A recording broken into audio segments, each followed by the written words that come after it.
राधे राधे सभी को जय श्री कृष्ण। इस वीडियो में हम आदित्य हृदय स्तोत्र का पाठ करेंगे, जिसे पौष मास में सुनना अत्यंत ही फलदायी माना जाता है। इसके बारे में जितनी बातें कहें उतना कम है। आदित्य हृदय स्तोत्र पाठ का मतलब है सूर्य भगवान का पाठ। सूर्य भगवान को आदित्य कहा जाता है और उनके 12 स्वरूप हैं। तो आदित्य हृदय स्तोत्र पाठ में भगवान सूर्य के 12 प्रकार के बारे में जाना जाएगा। किस महीने में भगवान सूर्य के किस रूप की पूजा की जाती है और इस पाठ के करने से आपको क्या फल मिलता है। ये वीडियो थोड़ी लंबी होगी। आप सबका भरोसा कि आप तक मेरी सही जानकारी पहुंचे, उसके लिए बहुत बहुत धन्यवाद। चलिए शुरू करते हैं आदित्य हृदय स्तोत्र पाठ का। उधर श्री रामचंद्र जी युद्ध से थककर चिंता करते हुए रणभूमि में खड़े थे। इतने में रावण भी युद्ध के लिए उनके सामने उपस्थित हो गया। यह देख भगवान अगस्त्य मुनि, जो देवताओं के साथ युद्ध देखने के लिए आए थे, श्री राम के पास जाकर बोले कि सबके हृदय में रमण करने वाले महाबाहो राम, यह सनातन गोपनीय स्त्रोत सुनो। वत्स, इसके जप से तुम युद्ध में अपने समस्त शत्रुओं पर विजय पा जाओगे। इस गोपनीय स्त्रोत का नाम है आदित्य हृदय। यह परम पवित्र और संपूर्ण शत्रुओं का नाश करने वाला है। इसके जप से सदा विजय की प्राप्ति होती है। यह नित्य अक्षय और परम कल्याण में स्त्रोत है। संपूर्ण मंगलों का भी मंगल है। इससे सब पापों का नाश हो जाता है। यह चिंता और शोक को मिटाने तथा आयु को बढ़ाने वाला उत्तम साधन है। भगवान सूर्य अपनी अनंत किरणों से सुशोभित हैं। यह नित्य उदय होने वाले देवता और असुरों से नमस्कृत विवस्वान नाम से प्रसिद्ध, प्रभा का विस्तार करने वाले और संसार के स्वामी हैं।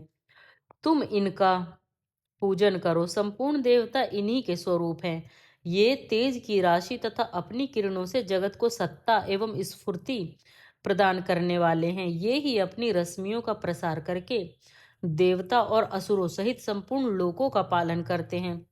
ये ही ब्रह्मा, विष्णु, शिव, स्कंद, प्रजापति, इंद्र, कुबेर, काल, यम, चंद्रमा, वरुण, पितर, वसु, साध्य, अश्वनी कुमार, मरुदगण, मनु, वायु, अग्नि, प्रजा, प्राण, ऋतुओं को प्रकट करने वाले तथा प्रभा के पुंज हैं। इन्हीं के नाम आदित्य। आदित्य मतलब अदिति पुत्र। सविता, सविता मतलब जगत को उत्पन्न करने वाले। सूर्य, सूर्य मतलब सर्वव्यापक। खग, आकाश में विचरने वाले। पूषा, पोषण करने वाले। गभस्तिमान, प्रकाशमान। सुवर्ण सदृश, भानु, प्रकाशक। हिरण्यरेता, ब्राह्मण की उत्पत्ति के बीज। दिवाकर, रात्रि का अंधकार दूर करके दिन का प्रकाश फैलाने वाले। हरिदश्व, सहस्त्रची, सप्तसती, मरीचिमाम, तिम्रोंथमन, शंभु, त्वष्टा, मार्तंडक, अंशुमान, शिशिर, तपन, अहस्कर, अग्निगर्भ, अदितिपुत्र, शंख, शिशिरनाशन, तमोभेदी, ऋग, यजु और सामवेद के परागामी, धन वृष्टि, अपाम मित्रम, विंध्यवित, प्लम्बंग, आतपी, मंडली, मृत्यु, पिंगल, सर्वातापन, कवि, विश्व, महातेजस्वी, सर्वभवोद्भव, नक्षत्र, ग्रह और तारों के स्वामी, विश्व भावन, तेजस्वियों से भी अति तेजस्वी तथा द्वादशात्मा है। ये सूर्य भगवान के सारे नाम हैं। हे सूर्य भगवान, आपको मेरा नमस्कार है। पूर्व गिरी उदयाचल तथा पश्चिम गिरी अस्ताचल के रूप में आपको नमस्कार है। ज्योतिर्गणों के स्वामी तथा दिन के अधिपति, आपको प्रणाम है। आप जय स्वरूप तथा विजय और कल्याण के दाता हैं। आपके रथ में हर रंग के घोड़े जुते हुए रहते हैं। आपको बारंबार नमस्कार है। सहस्त्रों किरणों से सुशोभित भगवान सूर्य, आपको बारंबार प्रणाम है। आप अदिति के पुत्र होने के कारण आदित्य नाम से प्रसिद्ध हैं। आपको नमस्कार है। उग्र, वीर और सारंग सूर्य देव को नमस्कार है। कमलों को विकसित करने वाले प्रचंड तेजधारी मातंड को प्रणाम है। आप ब्रह्मा, शिव और विष्णु के भी स्वामी हैं। सूर्य आपकी संज्ञा है। यह सूर्यमंडल आपका ही तेज है। आप प्रकाश से परिपूर्ण हैं। आपको सबको स्वाहा कर देने वाला अग्नि आपका ही स्वरूप है। आप रुद्र रूप धारण करने वाले हैं। आपको नमस्कार है। आप अज्ञान और अंधकार के नाशक, जड़ता एवं शीत के निवारक तथा शत्रु का नाश करने वाले हैं। आपका स्वरूप अप्रमेय है।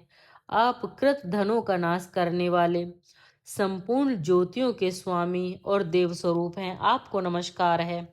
आपकी प्रभा तपाए हुए स्वर्ण के समान है। आप हरि और विश्वकर्मा हैं। तम के नाशक, प्रकाश स्वरूप और जगत के साक्षी हैं। आपको नमस्कार है। रघुनंदन, ये भगवान सूर्य ही संपूर्ण भूतों का संहार, सृष्टि और पालन करते हैं। ये ही अपनी किरणों से गर्मी पहुंचाते और वर्षा करते हैं। ये सब भूतों में अंतर्यामी रूप से स्थित होकर उनके सो जाने पर भी जागते रहते हैं। ये ही अग्निहोत्र तथा अग्निहोत्री पुरुषों को मिलने वाले फल हैं। देवता, यज्ञ और यज्ञों के फल भी यही है। संपूर्ण लोकों में जितनी क्रियाएं होती हैं उन सब का फल देने में ये ही पूर्ण समर्थ हैं। राघव, विपत्ति में, कष्ट में, दुर्गम मार्ग में तथा और किसी भय के अवसर पर जो कोई पुरुष इन सूर्य देवता का कीर्तन करता है उसे दुख नहीं भोगना पड़ता। इसलिए तुम एकाग्रचित होकर इन देवादिदेव जगदीश्वर की पूजा करो। इस आदित्य हृदय का 3 बार जप करने से कोई भी युद्ध में विजय प्राप्त कर सकता है। महाबाहो, तुम इसी क्षण रावण का वध कर सकोगे। यह कहकर अगस्त्य जी जैसे आए थे उसी प्रकार चले गए। उनका उपदेश सुनकर महातेजस्वी श्री रामचंद्र जी का शोक दूर हो गया। उन्होंने प्रसन्न होकर शुद्ध चित्त से आदित्य हृदय को धारण किया और 3 बार आचमन करके शुद्ध हो भगवान सूर्य की ओर देखते हुए इसका 3 बार जप किया। इससे उन्हें बड़ा हर्ष हुआ। फिर परम पराक्रमी रघुनाथ जी ने धनुष उठाकर रावण की ओर देखा और उत्साहपूर्वक विजय पाने के लिए वे आगे बढ़े। उन्होंने पूरा प्रयत्न करके रावण के वध का निश्चय किया। उस समय देवताओं के मध्य में खड़े हुए भगवान सूर्य ने प्रसन्न होकर श्री रामचंद्र जी की ओर देखा और निशाचर राज रावण के विनाश का समय निकट जानकर हर्षपूर्वक कहा, हे रघुनंदन, अब जल्दी करो। भगवान सूर्य के 12 स्वरूप। सबसे पहला है धाता, सूर्य का ध्यान। जो भगवान सूर्य चैत्र मास में धाता नाम से कृत स्थली, अप्सरा, पुलस्त, ऋषि, वासुकी, सर्प, रथ कृत, यक्ष, हेती, राक्षस तथा तुम्बुरु गंधर्व के साथ अपने रथ पर रहते हैं, उन्हें हम बार बार नमस्कार करते हैं।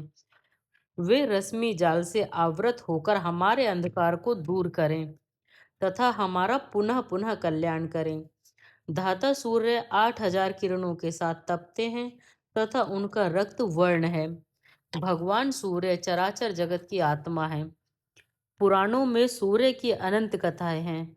सूर्य के बिना संसार की स्थिति की कल्पना भी नहीं की जा सकती। भगवान सूर्य प्रत्यक्ष देवता हैं। वे ही सत्य चित आनंद स्वरूप परमात्मा है। वेदों और उपनिषदों में उनकी अनंत महिमा का वर्णन मिलता है। सभी धर्म इनको किसी न किसी रूप में मान्यता देते हैं। भगवान सूर्य का अवतार कश्यप ऋषि की पत्नी अदिति के गर्भ से हुआ था, इसीलिए उनको आदित्य कहा जाता है। कश्यप के पुत्र होने के कारण इन्हें काश्यप भी कहते हैं। भगवान सूर्य की समस्त सृष्टि के आदि कारण हैं। ब्रह्मा, विष्णु और शिव भी उन्हीं के रूप हैं। चैत्र मास में तपने वाले सूर्य का नाम धाता है। वहीं प्रजापति के रूप में संपूर्ण जगत की सृष्टि करते हैं। धाता भगवान सूर्य के 12 स्वरूपों में से दूसरे स्वरूप हैं। जब भगवान विष्णु के नाभि कमल से धाता ब्रह्मा का प्राकट्य हुआ तो सर्वप्रथम उनके मुख से ओम की ध्वनि निकलकर सारे जगत में व्याप्त हो गई। वही ओम के रूप में समस्त जग का कारण ज्योतिर्मय स्तंभ ही सूर्य है। वही सूर्यधाता के रूप में सृष्टि करते हैं तथा विष्णु रूप में पालन और शिव रूप में संहार करते हैं। चैत्र मास में रविवार के दिन धाता की पूजा करें। अर्घ देने तथा नैवेद्य में घृत, पूड़ी तथा अनार चढ़ाने से भगवान सूर्य भक्तों का सभी तरह कल्याण करते हैं। भानवे नमः मंत्र से सूर्य की पूजा करनी चाहिए तथा स्वयं चैत्र में रविवार को केवल दूध पीकर व्रत करना चाहिए। भगवान सूर्य का दूसरा स्वरूप है अर्यमा सूर्य। अर्यमा सूर्य का ध्यान करते हैं। बैसाख मास में सूर्य अर्यमा नाम से विख्यात है तथा पुलह ऋषि, उर्ज यक्ष, पुंजिक स्थली, अप्सरा, प्रहेती राक्षस, कच्छ नीर सर्प और नारद नामक गंधर्व के साथ अपने रथ पर निवास करते हैं। मेरु पर्वत के शिखर पर भ्रमण करने वाले तथा कमलों के वन को विकसित करने वाले भगवान अर्यमा मुझ पर प्रणाम करने वाले का सदा कल्याण करें। अर्यमा सूर्य 10 सहस्र किरणों के साथ तपते हैं तथा उनका पीत वर्ण है। भगवान सूर्य के छठे अवतार का नाम अर्यमा है। यह बैसाख मास में तपते हैं। वायु रूप में चराचर जगत के प्राणियों को प्रभावित करते हैं। यही पितरों के अधिपति हैं। श्राद्ध में पितरों की तुष्टि इन्हीं की तृप्ति से होती है। यज्ञ में मित्र और वरुण के साथ ये स्वाहा तथा श्राद्ध में स्वधा का दिया हव्य कव्य दोनों स्वीकार करते हैं। अर्यमा मित्रता के अधिष्ठाता हैं। मित्र की प्राप्ति, मित्रता का निर्वाह आदि इन्हीं की कृपा से संभव होता है। वंश परंपरा की रक्षा के लिए भी इनकी आराधना का विधान है। किसी भी प्रकार की पैतृक व्याधि की शांति अर्यमा की पूजा से सहज ही हो जाती है। बैसाख मास में प्रत्येक रविवार को तपनाय नमः कहकर सूर्य की पूजा करें। नैवेद्य में उड़द, घृत तथा अर्घ में अंगूर या मुनक्खा दें। ब्राह्मण को भोजन और दक्षिणा दें। भगवान सूर्य का तीसरा स्वरूप मित्र सूर्य। मित्र सूर्य का ध्यान। जो भगवान सूर्य ज्येष्ठ मास में मित्र नाम से जाने जाते हैं तथा जिनके साथ अत्रि ऋषि, तक्षक सर्प, पोर्शे राक्षस, मेनका अप्सरा, हाहा गंधर्व और रथस्वन नामक यक्ष निवास करते हैं, वे रात्रि के निवारण में अत्यंत पटु, उदय, पर्वत पर निवास करने वाले और अंधकार राशि का विनाश करने वाले भगवान मित्र हमें आनंद प्रदान करें। मित्र आदित्य 7 सहस्त्र किरणों में तपते हैं तथा उनका अरुण वर्ण है। मित्र आदित्य भगवान सूर्य के 12वें अवतार हैं। समस्त ब्रह्मांडों के हित के लिए चंद्रभागा नदी के तट पर कठोर तपस्या करने के कारण इनका मित्र नाम प्रसिद्ध हुआ। ज्येष्ठ मास में इनकी उपासना का विशेष महत्व है। ज्येष्ठ में प्रत्येक रविवार को मित्राय नमः कहकर इनको अर्घ्य देना चाहिए। नैवेद्य में सत्तू, दही और दलिया चढ़ाना चाहिए। दान में ब्राह्मण को दही, चावल, आम और दक्षिणा देनी चाहिए। मित्र आदित्य की उपासना और कृपा से कुष्ठ जैसे भयानक रोग दूर होते हैं। भगवान सूर्य के चौथा स्वरूप वरुण सूर्य। वरुण सूर्य का ध्यान। आषाढ़ मास में तपने वाले सूर्य का नाम अरुण है। उनके साथ वशिष्ठ ऋषि, सहजन्य नाग, रंभा अप्सरा, हुहु गंधर्व, सुक राक्षस तथा चित्र सुवन नामक यक्ष रहते हैं। रथ पर आरूढ़ तथा किरण जाल में समाविष्ट, काल के स्वामी, परम प्रतापी और इच्छानुसार रूप धारण करने वाले भगवान वरुण की मैं उपासना करता हूँ। अरुण आदित्य 5 सहस्त्र किरणों से तपते हैं तथा उनका वर्ण श्याम है। सूर्यदेव के 11वें लीला मूर्ति का नाम वरुण है। यह जल में रहकर प्रजा का पोषण करते हैं। आषाढ़ मास में प्रत्येक रविवार को रवे नमः कहकर सूर्य की पूजा करनी चाहिए। नैवेद्य में चिवड़ा तथा अर्घ में जायफल देना चाहिए। ब्राह्मण को दही भात का भोजन तथा दक्षिणा देनी चाहिए। स्वयं केवल 3 दाना मरीच खाकर व्रत करना चाहिए। वरुण आदित्य का उपासक कभी दरिद्रता का कष्ट नहीं भोगता। इनकी उपासना से पुत्र की प्राप्ति होती है। वरुण आदित्य ही जल के अधिष्ठाता हैं। वे समुद्रों के स्वामी हैं। वे अपनी आराधना करने वाले के समस्त कल्याणों का विधान करके उसका पालन पोषण करते हैं।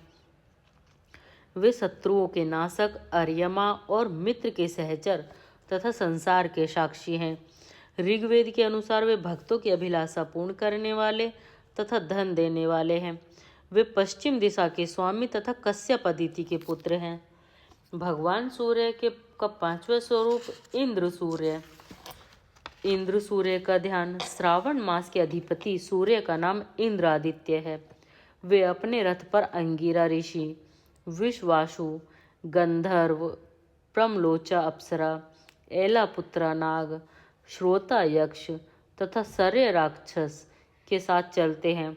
मैं सहस्त्र रश्मियों के आवर्त ऐसे वरदाता इंद्र आदित्य की शरण ग्रहण करता हूँ, सिर से प्रणाम करता हूँ। वे मुझे कल्याण में वृद्धि प्रदान करें।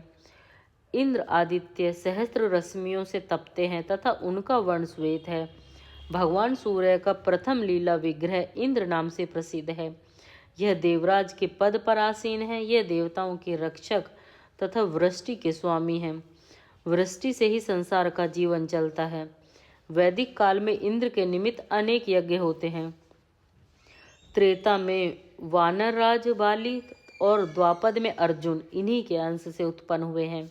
द्वापर में जब भगवान श्री कृष्ण ने इनका यज्ञ बंद करवा दिया, तब नाराज होकर ये 7 दिन तक लगातार प्रलय वृष्टि करते थे।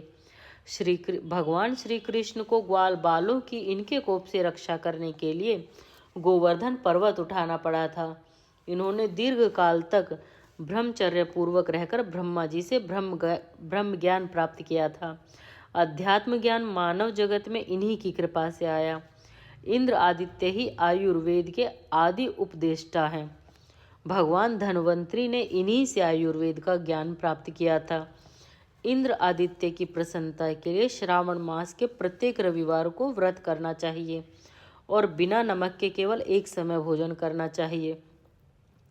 श्रावण मास में इंद्राय नमः कहकर भगवान सूर्य को अर्घ्य देने वाले पर भगवान सूर्य परम प्रसन्न होकर उसे ऐश्वर्य और विद्या देते हैं। गभस्त्यो नमः कहकर श्रावण के सूर्य की करवीर पुष्प से पूजा करनी चाहिए। नैवेद्य में सत्तू, पूड़ी तथा खीरा चढ़ाना चाहिए। ब्राह्मण को रविवार के दिन भोजन तथा दक्षिणा देनी चाहिए।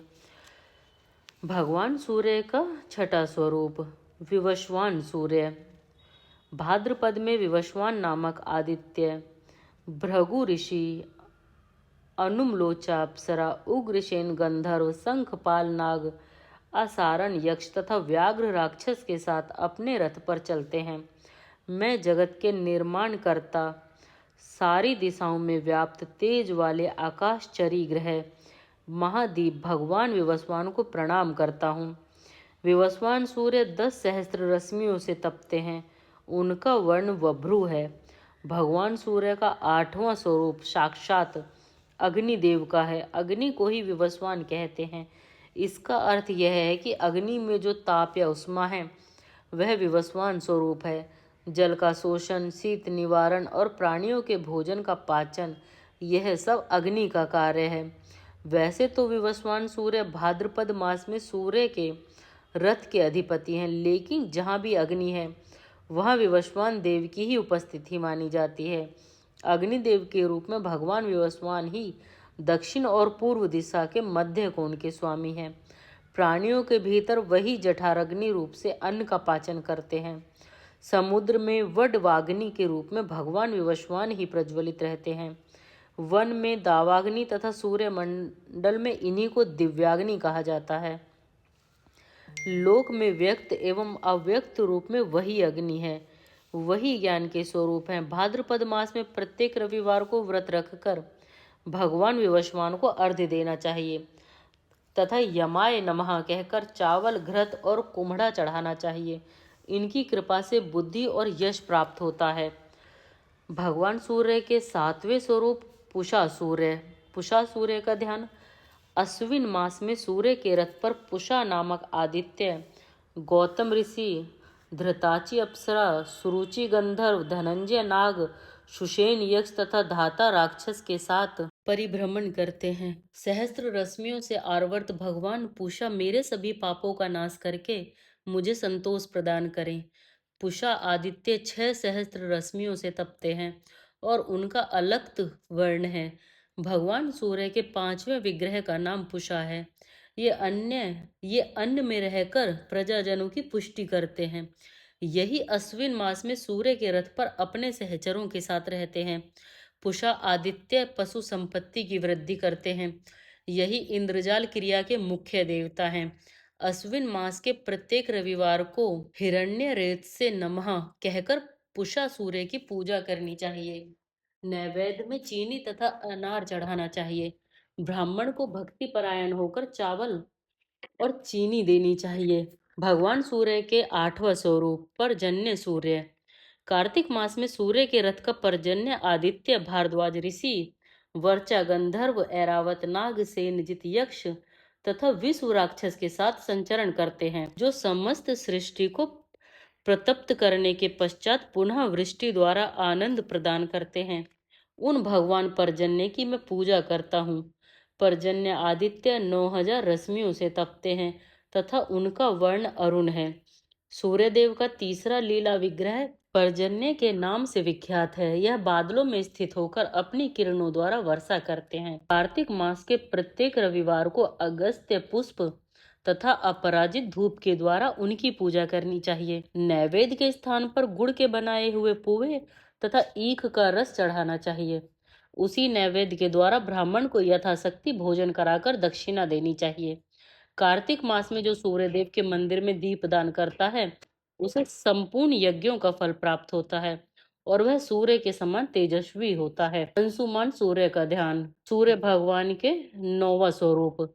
मार्गशीर्ष मास में अंशुमान सूर्य आदित्य कश्यप, ऋषि उर्वशी, ऋतसेन गंधर्व, महाशंख नाग, ताक्षर यक्ष तथा विक्षुत राक्षस के साथ अपने रथ पर संचरण करते हैं। अंधकार का नाश तथा शत्रु दमन करने में समर्थ सारे जगत के मंगल दीपक और मुनि वृंदों द्वारा नित्य वंदनीय भगवान अंशुमान हमें सदा ऐश्वर्य प्रदान करें। अंशुमान आदित्य 9 सहस्त्र किरणों से तपते हैं और उनका वर्ण हरा है। भगवान सूर्य के 10वें स्वरूप को अंशुमान कहते हैं।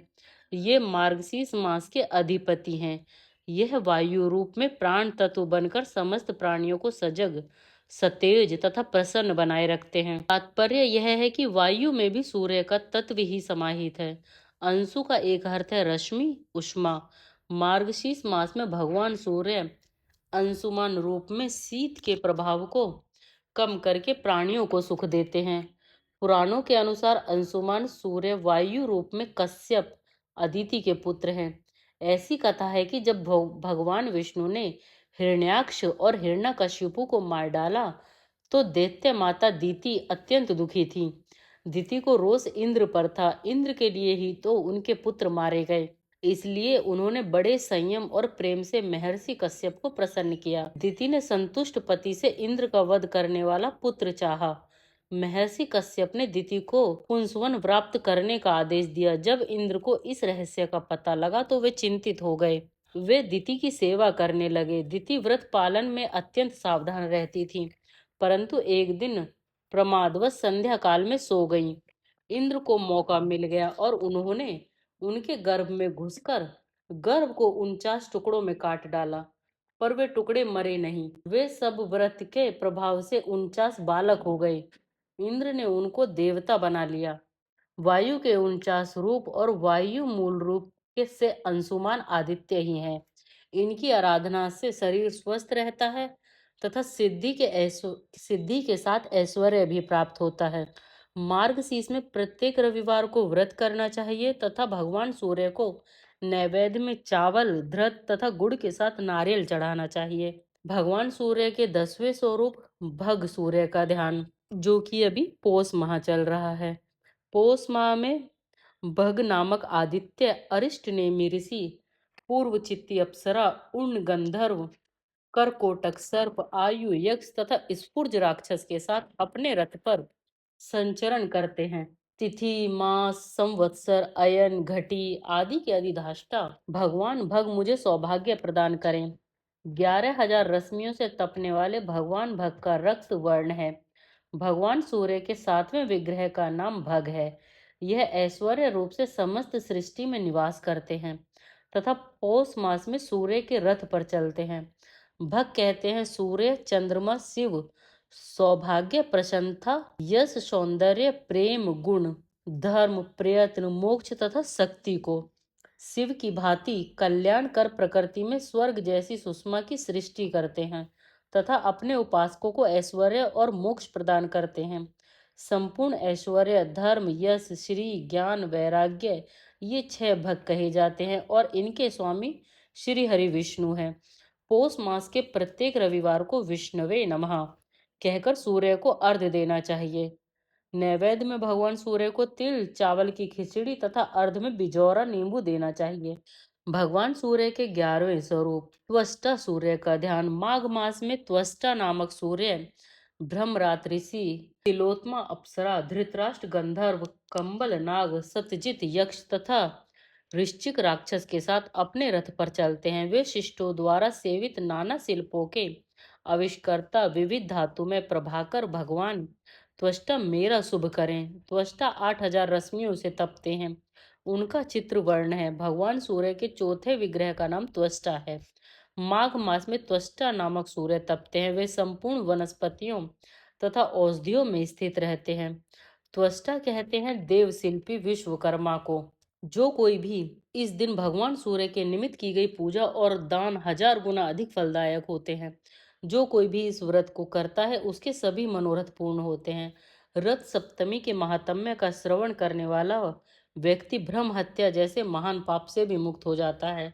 भगवान सूर्य के 12वें स्वरूप विष्णु सूर्य। विष्णु सूर्य का ध्यान। फाल्गुन मास में विष्णु आदित्य सूर्य के साथ उनके रथ पर विश्वामित्र ऋषि, रंभा अप्सरा, सूर्यवचा गंधर्व, सत्यजीत यक्ष, अश्वतर नाग तथा महाप्रेत राक्षस रहते हैं। विष्णु आदित्य 6 सहस्त्र रश्मियों से तपते हैं। उनका वर्ण अरुण है। इसी विष्णु आदित्य की उपासना देव माता अदिति ने पयोव्रत के द्वारा किया था और यह वामन रूप में प्रकट होकर अपने 3 पगों से तीनों लोकों को नाप लिए थे। श्रीमद् भागवत में पयोव्रत द्वारा विष्णु रूपी आदित्य की उपासना करने से सूर्य के समान यशस्वी पुत्र की प्राप्ति होती है। भगवान सूर्य के 12 स्वरूपों के बारे में बताया गया है। किस माह में किस स्वरूप की पूजा की जाती है। आदित्य हृदय स्तोत्र पाठ में इतना ही। आई होप आप सबको समझ में आ गया होगा आदित्य हृदय स्तोत्र पाठ क्या है, ये सबसे पहले किसने किया था। इस वीडियो में इतना ही। राधे राधे सभी को। जय श्री कृष्ण।